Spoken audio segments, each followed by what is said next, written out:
India and Pakistan have been bombarded by both sides with loitering munitions. India operates the Russian-made S400 air defense system, while Pakistan has acquired the HQ9 from China.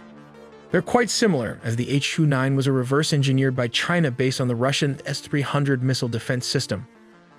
We'll also explore the role of the S400, which is designed to counter high-speed, high-altitude threats, such as jets and ballistic missiles, while the shorter-range Akash system is intended for engaging low-flying, slower-moving targets like helicopters and drones. More details all in the video ahead. Following Operation Sindoor, Pakistan reportedly deployed swarm drone tactics in a strike targeting an Indian military installation. The assault extended beyond a single site, with key military installations in several strategic cities coming under attack, including Awanti, Pora, Srinagar, Jammu, Pathan, Amritsar, Ludhiana, and even as far as Bhuj. Pakistani forces orchestrated a coordinated multi-wave offensive that involved both drones and missiles, marking a significant escalation in cross-border hostilities. In response to the growing aerial threat, India activated its advanced Russian-made S400 missile defense system, which is specifically designed to intercept high-speed, long-range missiles. Complementing this was the deployment of India's indigenous Akash missile system, engineered to effectively target slower-moving threats such as loitering munitions and drones. These two systems worked in tandem, creating a layered defense network capable of responding to a wide range of aerial threats. While the S400 is tailored to neutralize larger and faster ballistic or cruise missiles, the Akash system serves a critical role in countering lower-speed targets, including swarming drones and low-altitude ammunition. Together, they underscore India's strategic focus on maintaining versatile air defense capabilities amid an increasingly complex threat environment. Akash is a supersonic missile capable of flying at speeds up to Mach 2.5. That's more than 2.5 times the speed of sound. With a range of 25 to 30 kilometers, it can engage targets long before they pose a threat. Pakistan, on the other hand, uses the Chinese-made HQ9, which is essentially a reverse-engineered version of the Russian S300, not the S400 as sometimes mistakenly stated. Let's take a look at the primary differences between the two systems. The S400 features an impressive tracking range of 600 kilometers, approximately 370 miles, and an engagement range of 400 kilometers, which translates to around 250 miles. In comparison, the HQ9 has a tracking range of 250 kilometers, about 155 miles, and an engagement range of 120 kilometers. This is roughly around 75 miles. As mentioned earlier, the S400 and the HQ9 come from a similar lineage. So let's take a general look at how these systems work. A typical S400 system is made up of 6 main parts: the missile launch vehicle, a mobile command and control post, the long-range surveillance radar known as Big Bird, the engagement and fire control radar called Gravestone, an all-altitude acquisition radar, and a mobile mast system. Each component plays a vital role in the overall functionality of the system. Let's take a closer look at each of these elements. The missile itself is, of course, central to the system.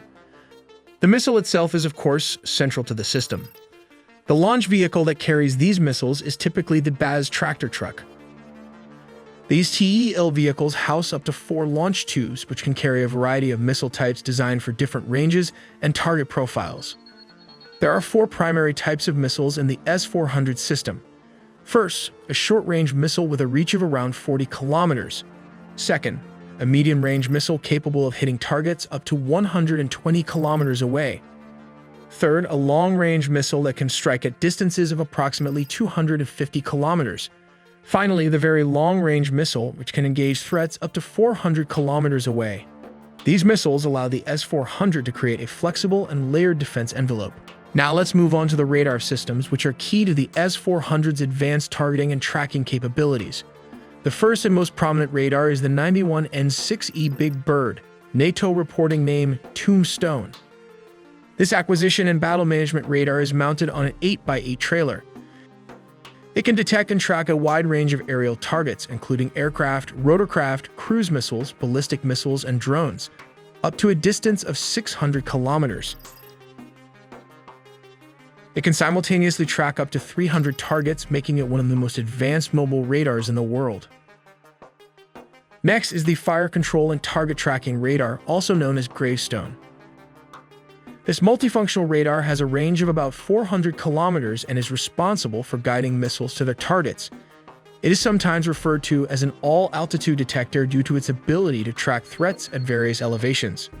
There is also the 40V6 unit, which is used to detect low-flying targets that try to evade detection by using terrain masking. Some experts argue that the 40V6 is not a radar itself, but rather an optional mast tower that can elevate radar units for better line-of-sight coverage. Either way, it enhances the system's ability to detect threats flying close to the ground. The entire operation is managed from a mobile command and control post, typically mounted on a truck. From here, operators control the entire engagement sequence, from initial detection to the final missile launch.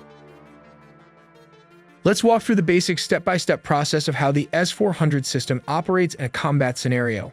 At the first step, the Big Bird long-range surveillance radar detects incoming targets.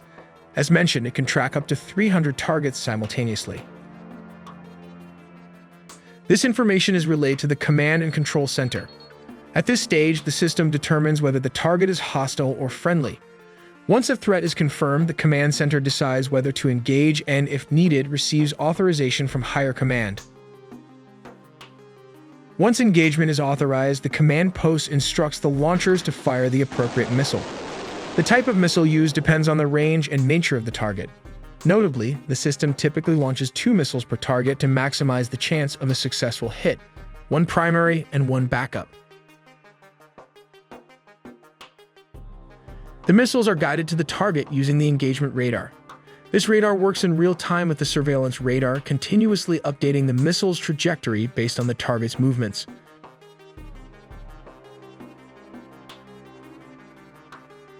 At step 5, for low-flying threats such as cruise missiles or drones trying to avoid detection, the mobile mast system comes into play.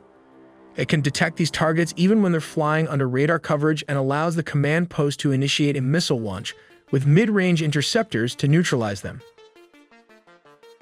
In terms of capacity, the S400 system can track up to 300 targets at once, engage 60 to 80 of them simultaneously, and guide up to 160 missiles in flight. Considering it usually launches 2 missiles per target, this capacity makes it highly effective in high-intensity combat environments. Of course, no system is without limitations. While the S400 is formidable, especially against poorly coordinated or unprepared attacks, its effectiveness is still influenced by the weapons mix deployed alongside it. One key limitation is the curvature of the Earth, which restricts radar line of sight and can create blind spots, especially for low-flying objects. This means cruise missiles or aircraft flying close to the ground might not be detected until they're dangerously close, sometimes as little as 40 kilometers away. Despite these drawbacks, the S400 remains one of the most advanced and versatile air defense systems in the world. We also make original engineering content, so please subscribe and hit the notification bell for more videos.